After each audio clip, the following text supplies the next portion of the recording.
Hey guys, welcome back to Conejo Valley Visionaries. Today we have something pretty special and refreshing.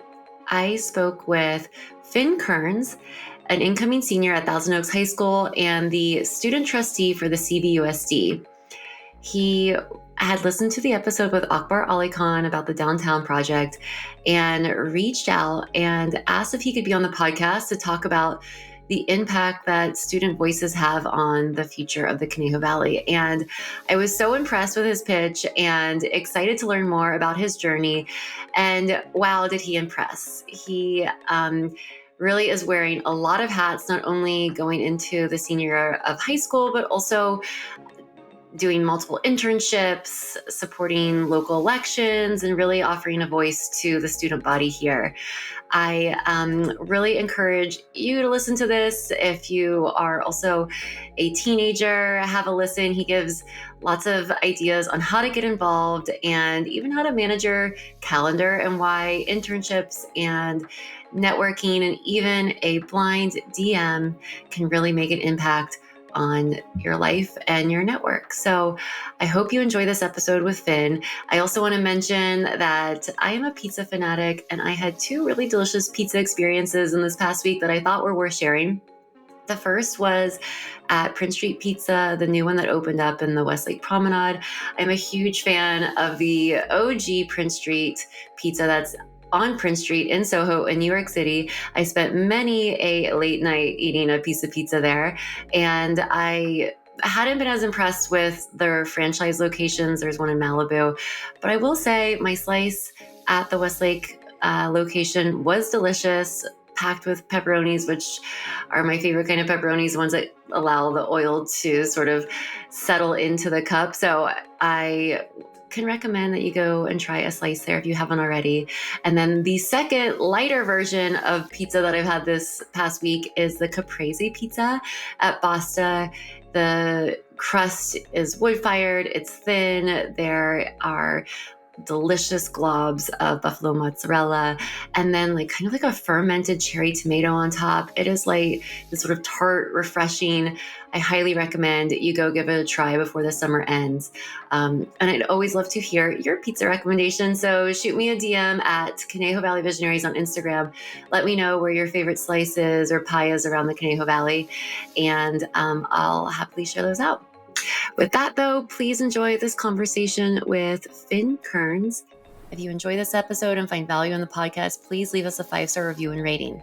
This helps more people find the podcast, and therefore each story can reach more folks in the Conejo Valley.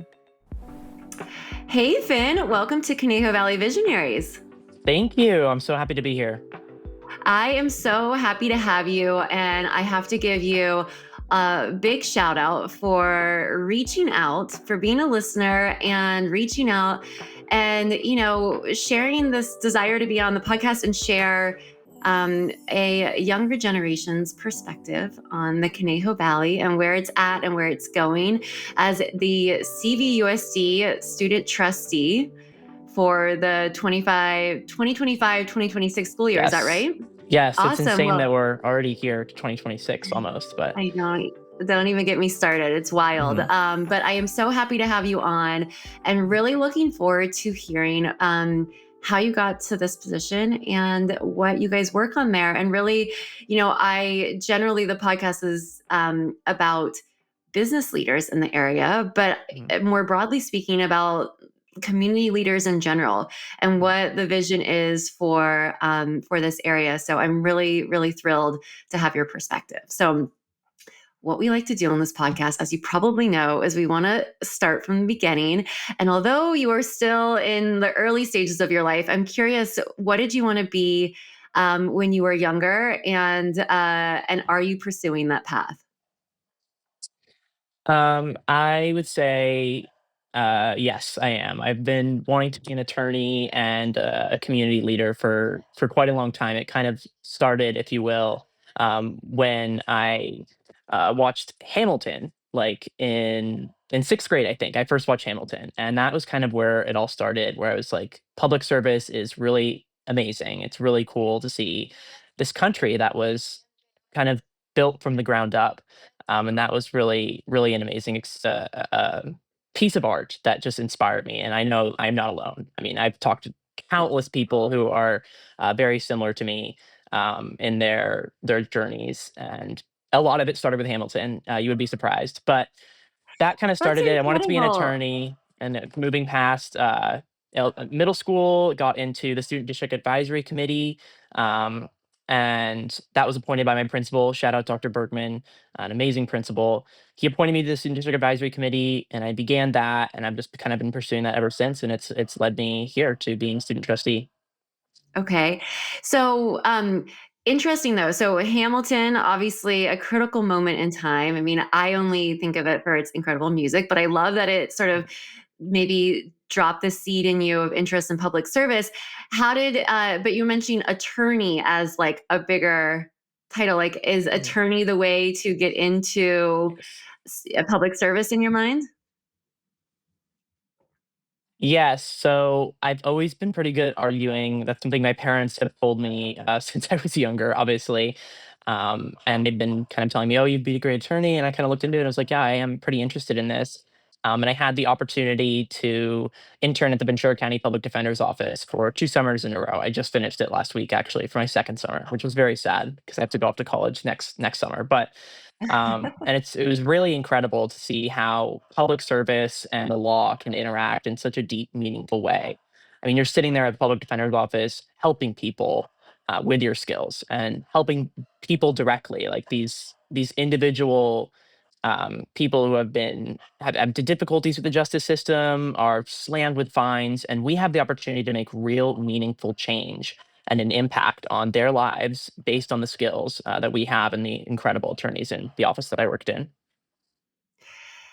So what is the I mean, first of all, you sounds like you're going into your senior year of high school, is that right? Yes. You've already Yes. had 2 internships under your belt. You know, I didn't have my first internship until I was in college, so this is very Mhm, impressive. What mhm. was you mentioned this, in middle school, the student advisory board, is that right? Yes, so that is a group of about 30 high school students from each of the high schools in Conejo Valley: Thousand Oaks High School, Conejo Valley High School, Century Academy, Newway Park High School, and Westlake High School. And each of their principals appoint, I think it's about 6 to 8, including alternate representatives, to come together once a month for 2 hours and meet and have meaningful discussions on things that the board tells us to advise them on, things that are important to students. Students can obviously come forward and bring their own concerns. Um, but that it's been a really meaningful experience so far. And that was kind of my beginning into public service. That came before all the Okay. internships, that came before really anything. I got into that in the end of freshman year, and then did that for a year. That's kind of honestly one of the main reasons why I got the internship at the public defender's office, and the public defender's office kind of led me further into everything else that I've done. Do you feel pressure in high school to get internships, or is this something that sort of you are taking that extra step to go out of what's the norm? Again, I'm a lot older, so back in high school, I didn't know anybody who was doing internships, so I don't know if that's like a new part of, high school or you're really just like taking it one step further. Yeah, it's really difficult actually in high school to get internships because a lot of people don't think of high schoolers as people who are capable of being interns, if I'm being honest. Obviously, myself and many, many others have shown that that isn't true. It is getting to be a more welcoming space for high schoolers to have internships. But I think it really is important. Um, I think it really is an important aspect of a high school experience to be able to kind of get in the workforce. Obviously, I work at Starbucks as well, so I've kind of been able to see both sides of it. But be able to get into the professional workforce and expand your network and find out maybe what you want to do after high school. And internships are, in my experience, a really good way of doing that. I've always been a very hands-on learner, and being able to shadow attorneys, being able to shadow elected officials, being able to now step into the position of being an elected official. Um, has been really meaningful in helping me discern what I wanna do after high school, because a lot of Yeah. people struggle with that, and rightfully so. It is very daunting, and it can at times feel like you're making a decision that you're gonna have to stick with for the rest of your life, and doing these internships makes it very, very helpful for that. I would go back to saying that extremely difficult. And I would love to see a world where more high school internships are offered at the same rate as college internships. So how did you go about finding this? So if you were to, give a tip to somebody who Yeah. might be curious and pursuing an internship, you mentioned the advisory board helped you with that. Was that because you met somebody Hmm. through it that then wasn't in? Hmm. So I think it all comes down to being prepared for the opportunity that is going to stumble in your lap. The reason I say that all these internships kind of stack on each other and push me forward is because in each one of those interviews, I was referring back to what I did in SDAC, for example, or at the public defender's office. And so that was kind of I wouldn't say the main reason, but a very large contributing factor. And also, cold emailing and cold calling is extremely valuable. It's very difficult. I've had to do a lot of it. You don't always get lucky and get someone that responded. But I've definitely been able to have a lot of good opportunities from that avenue. And just keeping your eye out for opportunities. There are things that are posted online always. The internet is an incredible resource. I have found countless opportunities through LinkedIn or through emailing people or even through Instagram. Like this, I found through Instagram, Right. and I know, and I really it's have, like, I mean, kudos to you. It's one of those things because I get asked, and even at different events, about mentorship and about how to find mhm, opportunities, and it is sometimes it's just about taking the mhm, step and making that writing yes, that DM or reaching out, and people are on the other mhm, side being open to yep, it. So I'm really definitely, that's incredible that you've leveraged that in different ways. absolutely, yeah. It's definitely a skill. I would say one of the skills, honestly, that I learned from SDAC is being able to make those connections basically from nothing. Just kind of fabricate these really meaningful professional connections just from sending a DM or sending an email.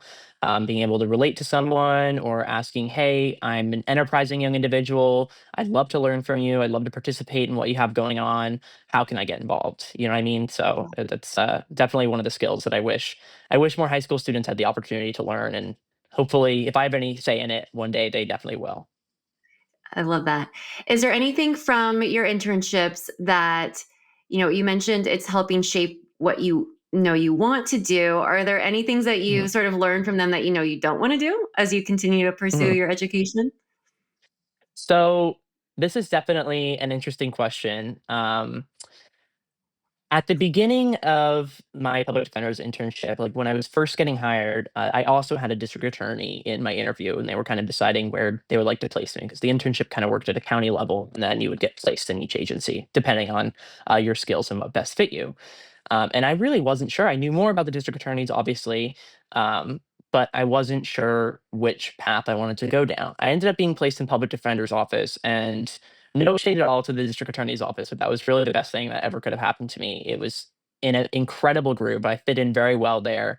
They're all so passionate what they want to do. So I think wasn't necessarily a situation where I was like, oh, I definitely don't want to do this. It was more a situation where I found something new that I had not previously considered that I then wanted to go forth and pursue. And now, definitely, I think I would really be fulfilled by having a career as a public defender after law school, very far down the line. But Yeah. No, I love that. That's incredible. Sometimes, the universe works in that way and it opened up a new avenue that you hadn't thought about. So, when it comes to the student advisory board, like what's the path mhm, within the local government next steps? Because now you're a trustee. So, take us through kind of what's happened on that level. mhm. So it kind of starts with, expressing interest to your principal, filling out that application, and then doing well in your interview, typical job application process, really, and then being able to be appointed to the student district advisory committee. At that point, I saw a missing we have subcommittees, and I saw one that I think it should be a subcommittee, campus safety. And so I proposed my campus safety subcommittee about 3 months into SDAC, as something that could really meaningfully change the discussions that we were having. Because campus safety is a very important issue, and it wasn't necessarily being addressed in the subcommittees we had at the time. And so I proposed that. Took a couple months, as public meetings frequently do, to get established, and I kind of took that and ran with it. And we had really incredible productive conversations over the next 2 years. I ended up being elected vice chairperson and helping the past student board trustee, Aiden Light, who was an incredible mentor to me, helping him, kind of shadowing him. It was really honestly an internship, if you will. I was shadowing him and everything that he did. I was helping run SDAC. It was just another incredible learning experience and something that I can look forward to potentially one day stepping into his position. Um, a year later, after many more very thoughtful meetings with incredible conversations, I had the opportunity to run for SDAC chair and was elected by my peers. And SDAC chair also comes with being the student board trustee, which has been a really amazing experience. It's very I think significant how we've set it up here in CVUSD, where the student board trustee is not kind of just thrown on the board. I have a committee of 30 high school students that help me represent everything that the 16,000 general students have to say in the CVUSD. And it's really, really an amazing way of setting it up that not a lot of other school districts have taken advantage of yet. Hopefully, soon they will Hmm. to establish student district advisory committees. But it really is a very unique aspect of our district. All the district administrators, all of the other district advisory councils all come to us to represent student voice, and having that avenue is very significant. It makes sure that student voices never drops out of the discussion, and it's a very respected part of our district. And the leadership and the board has taken so many steps, even within just in the past decade, to lift up student voices more so than I've seen any other district do. That's good to know. And so, how do you and I suppose your other 30 committee members gather the student voice from 16,000 students? Mhm. Definitely. It is no easy task, and we try to avoid death by survey, as we Yes. call it, by just surveying people into oblivion. We try to avoid that. Something that I focused on, actually, since we're on the topic of Instagram, is Instagram. I think it's a very powerful resource. I've been posting stuff on our CVHD underscore student tac account and been posting pictures of videos of me talking, Aiden talking, other executive board members talking, gathering comments in the comment section, and also, of course, surveys are important. One Mm. thing that I'm looking at focusing on in my term is going to all the ASBs, the student bodies on each of the campus. Where student government happens, they do posters, they kind of make all the events, they help collect student opinion as well for us.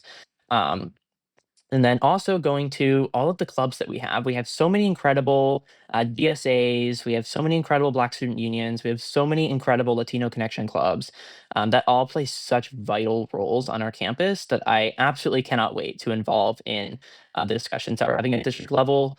Of course, that's just me. The other 29 students on the Student District Advisory Committee have their own ways of doing that, and they all Yeah. every single one of them bring back those meaningful insights that they get from either their friends, people they're talking to. Part of our staff training is just kind of being outwardly available, being ready to talk to whoever you want. If you want to know what someone's thinking, ask. It's really an incredible thing. And Yes. bringing that back to Team Jack, even talking to your teachers, seeing what your teachers think about it. Teachers can be an amazing resource as well for even Mm. gathering student opinion or just knowing how teachers feel on a certain topic. And then your role as a trustee is to then bring that to the broader, is the Board of Education?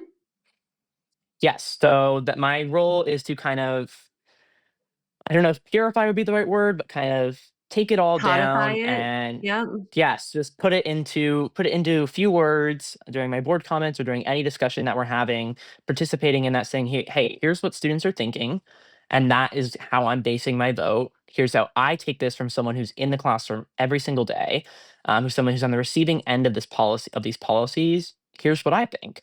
And then casting my advisory vote so the other board members know how a student would vote.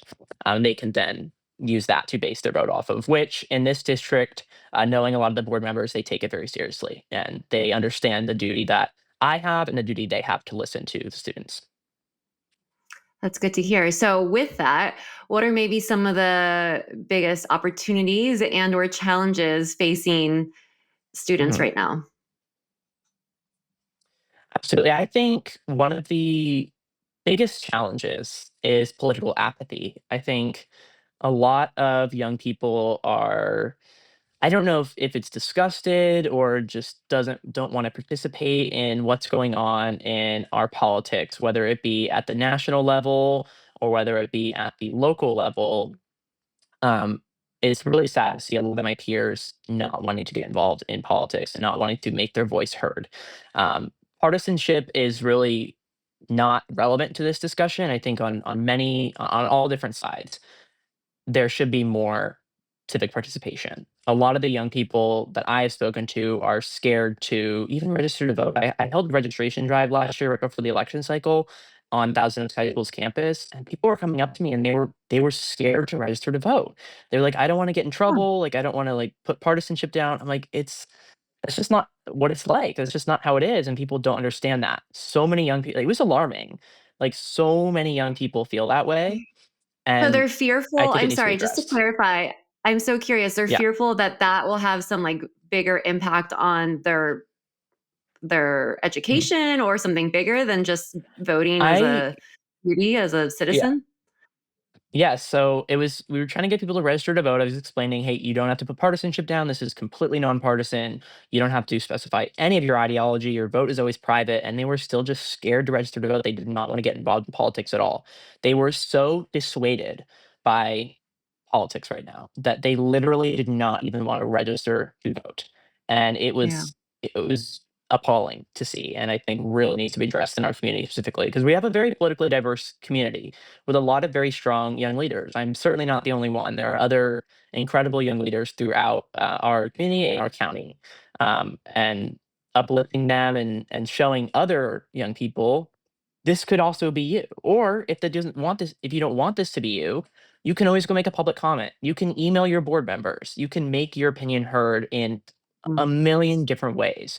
We have really good governance, incredible local elected officials here that all really want to listen to what you have to say on both sides of the aisle. And all of them take their position as nonpartisan um, actors on the board very seriously and are willing to listen to anyone, especially if they're young people. Young people definitely garner a certain attention in politics. I certainly noticed that when I was talking to voters. Yeah. So what do you think, it's sort of off topic, but how can we encourage because you and Mhm. your peers are the next generation as we talked about at Yes. the beginning that are shaping at least at the very local level what's going to happen here. So but also the idea is that your voice is heard nationally as well. Yes. Is there any thing that you can either talking directly to that age group now or even to their parents of like how they can encourage participation? Mhm. I think definitely the internet is a really valuable resource for that particular purpose. We saw both presidential candidates have absolutely bustling Instagram and TikTok accounts that were just filled with like really relatable content that got a lot of people, that whipped a lot of people, including me, into getting into Mm, politics and really paying attention to some of these issues. And kind of, I don't think dumbing it down is the best term, but bringing it down to, like, a more consumable level, and making yeah. sure that people are understanding what's going on. Especially, this is definitely a very online generation, um, and making sure that kind of meeting people where you're at is really important. However, there is kind of a converse of that is the internet is relatively unregulated, and it can be difficult sometimes for accurate and true information to make its way to people's feeds. It's very desensitized to a lot of things that are going on in the real world, if you will, and making sure that people understand it's not just Kamala HQ that is promoting these policies and that is promoting politics. It's also the local elected leaders in your community that are also making change. It's not just president. It is everything from president, Congress, assembly, board of supervisors, all the way down to your water board members that are making decisions that literally impact you every single day, and there are Hmm. countless of them. And those are the races that you should be focusing on. And those are the races that really deserve the most attention, especially if you're a student school board. School getting involved with your school board is really, really important. 9 times out of 10, they're willing to listen, and 9 times out of 10, you can make a difference by speaking. Um, Yeah. is what I would say. In terms of kind of healing that divide between trying to move on as taking over the world of this young generation. Um, it's definitely going to be difficult. We have a long road ahead of us, but I've met some very motivating young people, some very motivating young leaders, not only in like Congress that are famous, but really within our own community here as well. In the Conejo Valley, there are some incredible uh, younger local elected leaders, like Asha Roscoe, for example. I worked for her campaign a little extensively, actually, over election cycle. And she is very young and making a difference in our community, and shows people like me and people like the people in the rest of the community that young people are ready to take over the Conejo Valley. We're ready to provide a better future for everyone, not just our own generation, generations that are older, generations that are younger. We're ready to Yeah. move into that position of leadership that we've been looking forward to. I love it. And your energy, I mean, it is, I feel like that's almost what's so important is like hearing how energetic you are about it. I think that can be contagious for Hmm. others too. So, Yes. it sounds like you're doing the right thing of like Hmm. going out there, meeting with all these groups, talking to people and helping sort of get that excitement because, it can feel, I'd say, impossible to have an impact. But Hmm. as I've noticed, even just with this podcast and the idea of like starting at this local level Hmm. and seeing that you can connect with others and make an Hmm. impact, that feels like you're doing something. Whereas maybe on a national level, it's harder to Definitely. understand like how your vote will impact the end result. Yeah. I will say on the topic of the podcast, it is really an amazing thing that you have done here, and I think it particularly connects with me personally as someone who is so passionate about local elections. I never look at it from the perspective of like news media, but thinking about it from that perspective, you really are doing the same thing as a lot of the local elected officials that I look up Mm. to so highly in this community. You're making local content that is tailored specifically to this community for the purpose of bettering this community, for the purpose of making it more intertwined. And I think that's a really good mission. And you've done an incredible job so far, and I'm sure we'll continue to do an incredible job. And I, it's almost more interesting, honestly, to listen to, because I'm like, oh, I know where the Moody Rooster is. You know what I mean? So like, Right, oh, I I've been there. appreciate that, Vin. I know. I think that's part of it, right? It's like, and I think that that does play into politics, or just even at the very student level, is Hmm. finding a deeper connection in which you live just Hmm. makes you either feel more passionate about it or maybe realize you want something to change. And I think Yeah. that that's important. It's like, and yeah, my opinion right now is that um, there's so much going on in the world that sometimes you really Hmm. feels overwhelming, Hmm. so that if you can at least take a baby step Hmm. within your own community and building what you want to see, then you have the ability to do that. So I appreciate Yeah. that, your feedback, and also I'm really, appreciate what you're doing there. Yeah. So, I Absolutely. think it sounds like you are multifaceted. You are having internships in the public defender. You're, Hmm. volunteering on political campaigns. You work at Starbucks. Do you have any sort of hack to make it all, to balance it all? And you're also obviously a student going into your senior of Hmm. high school. Imagine this is a important time for applying to colleges Hmm. and, making sure that your grades are at the top of where they should be. So Yeah. how do you balance it? Yes, I have a lot to say for this one. I think I'd first start Okay. off with on the topic of school. Um, Making sure that school comes first is important. And I would definitely the priority. Let me first be clear. Your grades should come first no matter what. But finding ways to incorporate what you're doing outside the classroom into the classroom is really the best situation.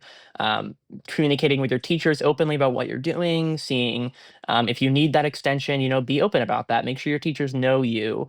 Make sure your teachers know what you're doing, that you aren't, that this isn't you being irresponsible. It's just you have a lot on your plate and you might need some extra help. And that sort of open communication. And then on the other side of that, making sure that your my internships, my research papers, all come back and tie into what I'm learning in the classroom. I think a great Mm. example of this was when I was in AP US history this past year. A lot of my projects I incorporated. Even I think one time I did a video with one of the elected officials that I was working with as one of my projects, and so not only was I getting that kind of internship experience, but I was also fulfilling course credit and demonstrating to my teacher that I cared deeply about this topic. My teacher for APUSH was incredible. And so that definitely helped. But overall, I think incorporating what you're doing outside of the classroom into the classroom, that's going to look a million different ways for a million different people, is really important. And making sure that those grades stay up, because that's kind of the key to everything, right? So Yeah. after that, a detailed iCloud calendar, if you're an Apple Okay. user. Otherwise, Google, just a detailed calendar in general. Um, that has been, I could not live without it. Like, it is so important to have everything lined up, especially when I'm doing like 6 things in a day. I can't keep that in my head. Like, I will forget something. And it has happened. There have been incidents. But um, when I first started high school, well, really when I first started the student DAC, um, that is kind of when I started using a calendar and kind of keeping everything in track, and really balancing my calendar and being able to look at it in a day, thinking it becomes a lot more achievable. It becomes a lot more achievable to go to school, go intern for a semester or one for 4 hours, and then go to Starbucks and close when you have it lined up in your day. Yeah. And it's not too difficult if you care about what you're doing, which leads me into my third and final piece of advice. Um, Care about what you're doing. Passion is, in my opinion, my greatest strength. And I think if you use passion correctly, it can be anyone's greatest strength. If you Whether you want to be a zoologist or a biologist, which is what I wanted to do when I was really young, to circle back to the beginning of the conversation, but obviously that has changed. But or if you want to be an attorney, or you want to be a freaking astronaut, um, then being able to be passionate about that and understand the steps that you have to take and be okay with putting in the hard work, because this is something you care about, this is something you want to do, and this is something that no one can stop you from doing. And having that kind of spark in your mind has been really helpful for me, especially getting through those long days. Just Yeah. knowing that this is a greater purpose, and knowing that even at Starbucks, it's not just coffee. Like, I'm making people smile, like I'm talking to people, I meet community members. Like, there's always a greater purpose to whatever you are doing at any point in time. Being able to recognize that and being able to understand that you're making a difference in anything that you do. Or if you're not, you will in maybe a couple of years when all this is said and done and you've moved on to the next step because of what you're doing right now, is really important. Finn, you're making me smile because it's like, so you're so evolved for the incoming senior in high school.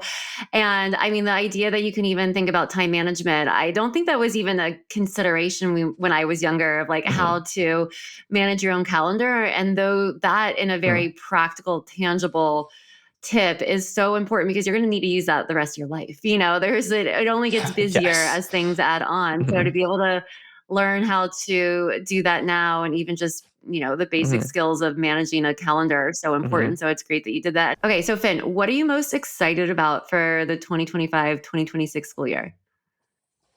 I would say I'm definitely most excited about being in the position of student trustee. I've kind of cleared out my academic course load, I've cleared out my workload, kind of making sure that I can focus on being the best representative possible on the board.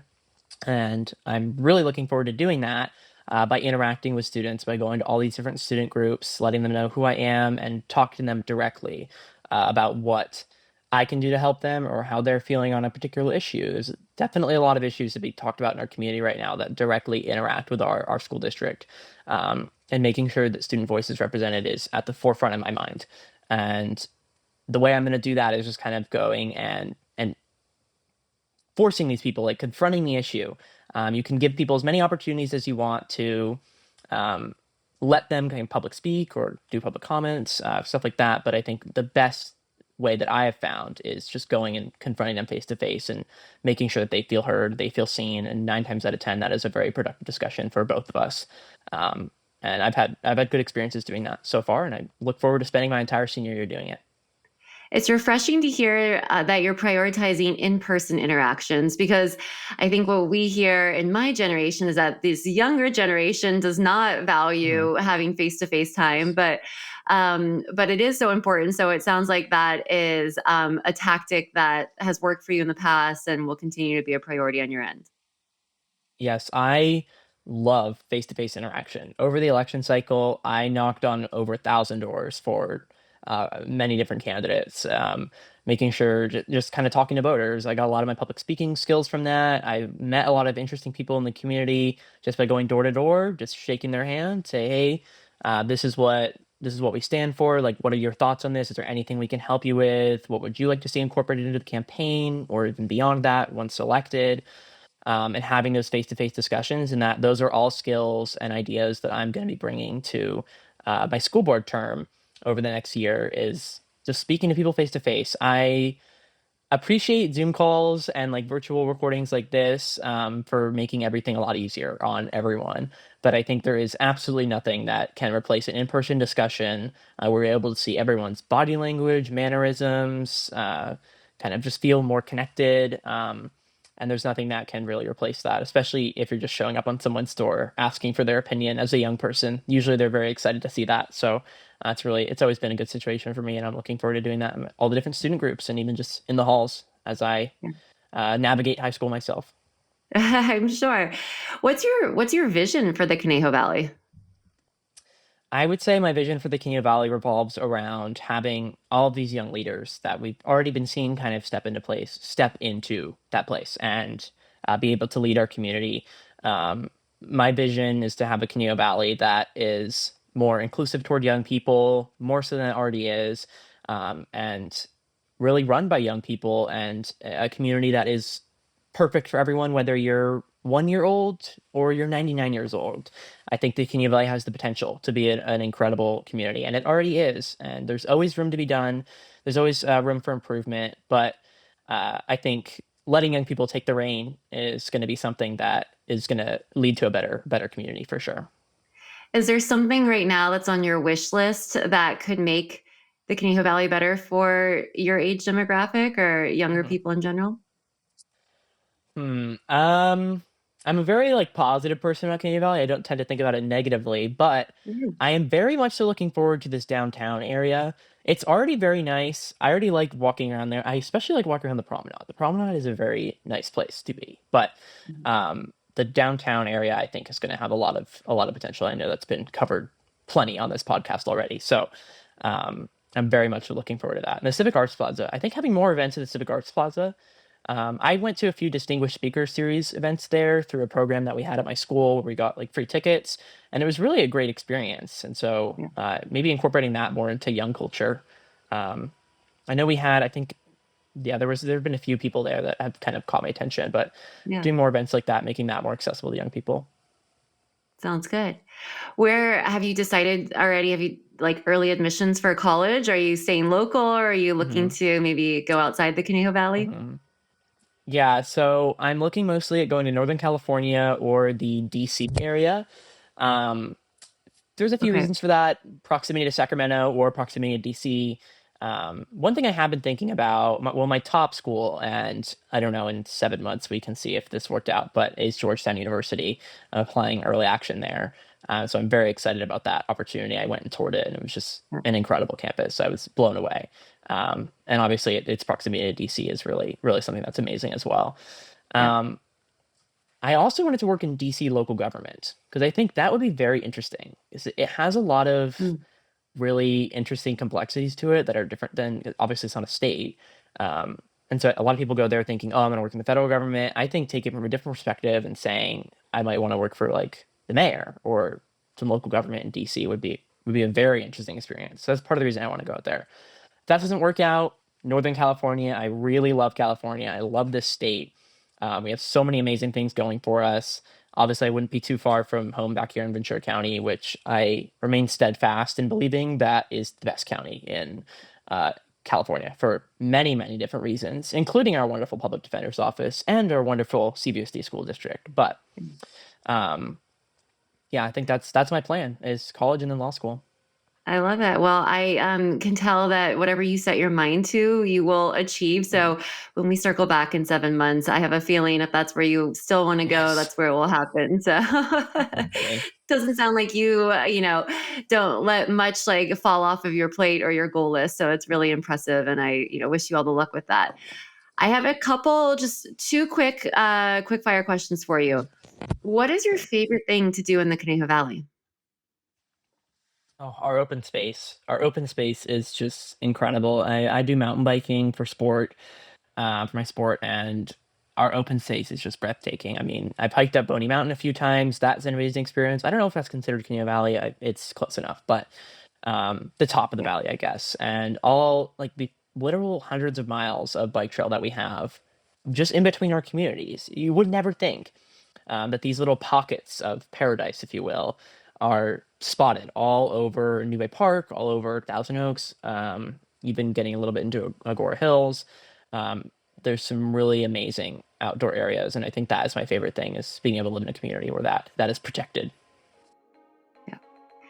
What's one piece of advice you would offer to a student who might want to take that step to getting involved in public Yeah. service or just at the student level?